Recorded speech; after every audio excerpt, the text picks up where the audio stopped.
देखिएगा आपका पहला चैप्टर है दहन और ज्वाला, चीजों का जलना। ठीक है, इसका अभ्यास है पहला, रिक्त स्थानों की पूर्ति कीजिए। रिक्त स्थानों की पूर्ति कीजिए। पहला क्वेश्चन है, वह न्यूनतम तापमान जिस पर कोई पदार्थ जलना प्रारंभ करता है उस पदार्थ का डैश कहलाता है। तो उस पदार्थ को क्या कहते हैं? ज्वलन ताप कहते हैं। क्या कहते हैं? ज्वलन ताप कहते हैं। जिस ताप पर कोई पदार्थ जलना प्रारंभ करता है उसे क्या कहते हैं? ज्वलन ताप। और सभी पदार्थों का ज्वलन ताप अलग अलग होता है। ऐसा नहीं है कि सभी पदार्थों का ज्वलन ताप एक ही होता है। बात समझ गए?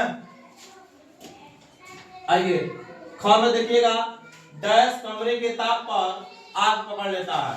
तो सफेद फास्फोरस जो है, कौन फास्फोरस? सफेद फास्फोरस। सफेद फास्फोरस जो होता है उसमें कमरे के ताप पर क्या पकड़ लेता है? आग पकड़ लेता है। पहले इसी से माचिस बनाया जाता था, जिसके कारण ये बहुत ज्यादा खतरनाक भी होता था। बाद में इसकी जगह पर लाल फास्फोरस का उपयोग किए जाने लगा। अगला क्वेश्चन है, मोम एक हाइड्रोकार्बन है जो डैश और डैश से मिलकर बनी होती है। तो मोम क्या है? एक प्रकार का हाइड्रोकार्बन है जो किससे मिलकर बना है? कार्बन और हाइड्रोजन से मिलकर बना है। हाइड्रोजन से मिलकर बना है।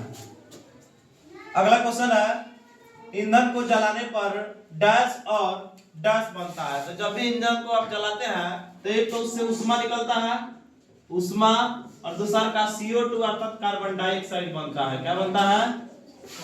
Carbon dioxide.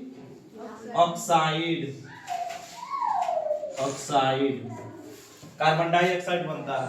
तीसरा अगला क्वेश्चन है, पेट्रोल का ज्वलन ताप केरोसिन के ज्वलन ताप से डैश होता है।